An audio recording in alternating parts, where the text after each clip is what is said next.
this thing called the St. Ignatius method when reading scripture. What that means is you put yourself in the shoes of a certain part of the story, whether that's a person that's being called out, whether that's Jesus, whether that's a bystander. But you put yourself in the shoes and you see the story from their eyes. So I'm going to ask you, cool, take off your shoes. I'm going to take off mine right now. Boom, take off your shoes. You don't actually have to take off your shoes, but I take off mine. Cool. I'm not in my shoes anymore. Not me. They're invisible, but these are Zacchaeus' shoes. Cool. I'm going to step in a wee little man. It's tight fit, but weren't in. I'm going to look at this story from Zacchaeus' perspective. And if it helps you to visualize, I encourage you to close your eyes and do that. I can't because I have to read. But if you keep your eyes open, if that helps you visualize better, you can do that. Whatever helps you visualize, do that. You are in Zacchaeus' shoes. Isaiah, you're not yourself anymore, bro. You're Zacchaeus. Eddie, you're not Eddie anymore. You're Zacchaeus. You with me? Cool. So Luke 19. This is where Jesus entered Jericho and made his way through the town. Here we go. Here you come in. There was a man named Zacchaeus. He was a chief tax collector in the region, and he had become very rich. He tried to get a look at Jesus, but he was too short to see over the crowd.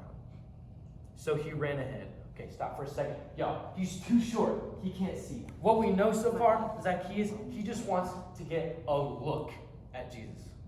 He don't even know if Jesus will acknowledge him. He just wants to see him. So he goes, oh wait a minute, he doesn't just walk, he doesn't just nosy. Y'all, he books it, he ran. He wants to see Jesus. So he ran ahead. He climbed a sycamore fig tree beside the road where Jesus was going to pass that way. Okay, so pictures. You ran. You climbed up the tree. Y'all, you're ready just to see a glimpse of Jesus. You just want to see him. You don't know if he's going to acknowledge you, if you have the guts to acknowledge Jesus. You just want to see Jesus. When Jesus came by, he looked up at Zacchaeus, called him by name. Zacchaeus, he said, quick, come down. I must be a guest in your home today. Zacchaeus quickly climbed down and took Jesus to his house in great excitement and joy. But the people were displeased. He has gone to be the guest of a notorious sinner, they grumbled. Meanwhile, Zacchaeus stood before the Lord and said, I will give half my wealth to the poor, Lord, and if I have cheated people on their taxes, I will give them back 4 times as much. So you're admitting, if you've cheated someone, you're going to give them back 4 times as much. Y'all, that's a lot. That means if you stole $2, you're going to get back $8. More realistic perspective, if you stole $1,000, you got to return $4,000. This guy's like all in.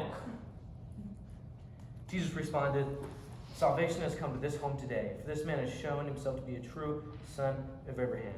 For the Son of Man came to seek and save those who are lost. Y'all, this is what it looks like to desire Jesus. It's not like, too short, I can't see him. Y'all, he booked it to a tree. He climbed this tree. I don't even know how tall this tree is. So he jimmied his way up there, and because he just wanted to see Jesus. And being Jesus and all, I don't know if Jesus was like, oh, he's Zacchaeus. If he was like, he just knows, I don't know. He acknowledged Zacchaeus. This is what it looks like to desire Jesus, to run, to climb. Just get a glimpse.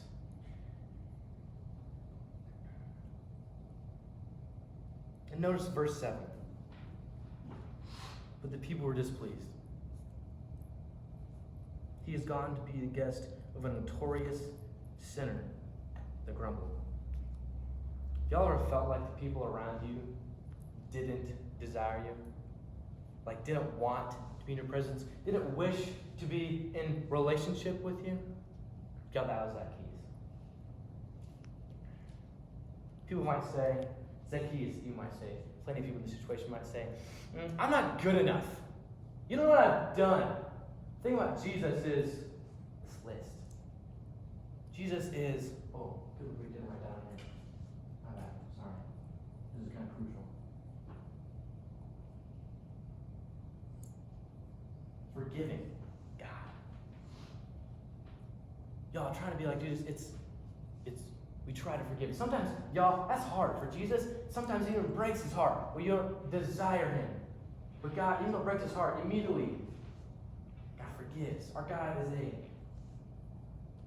redemptive God.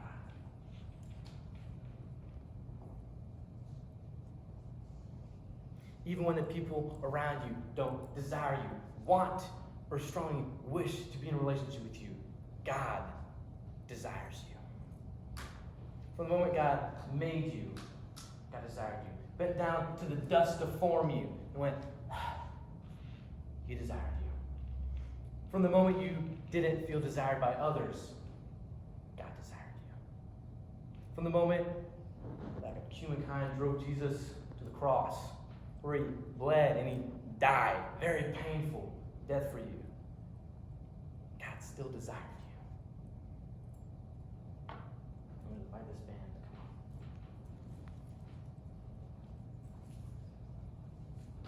First of all, we're going to pray. I'm going to say this prayer with you.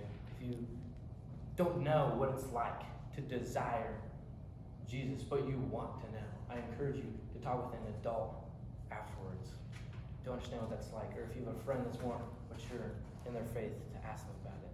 If you want to know what that's like, I'm going to lead you in a prayer. I'm just going to ask you to repeat after me. Or even if you want to remind yourself what you committed yourself to when you first said, God, I desire you, I encourage you to pray this with me.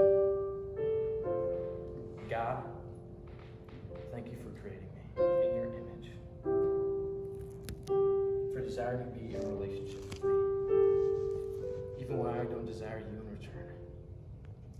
Thank you for dying on the cross and forgiving me of my sins. God, help turn my everything to you. God, help me desire what you desire. Amen. Now, this can be a makeshift altar if you're comfortable with one of these. If you want to pray at your chair by yourself with a friend or an adult, that's cool too. Or if you want to talk to an adult about anything I said, about anything else about how God desires you, what that looks like in a practical way to desire Jesus, what you need to do to show God, I desire you. Any adult here would love to talk to you about what that looks like. This is going to be a time we're just going to play some music, 5-10 minutes, we'll kind of read the vibes. And it's just for you to be with Jesus and to see what God's laying in your heart, whether He's talking to you or He's healing you, leading you to do something. That's just going to be a time for that. God, thank you for this time where we get to bounce thoughts off one another, just discuss, know your character and love more, find out what it means that you desire us, even from the origin of when we were created. God, thank you for desiring us, even when sometimes we don't desire you back. God, I pray you put in that desire in our heart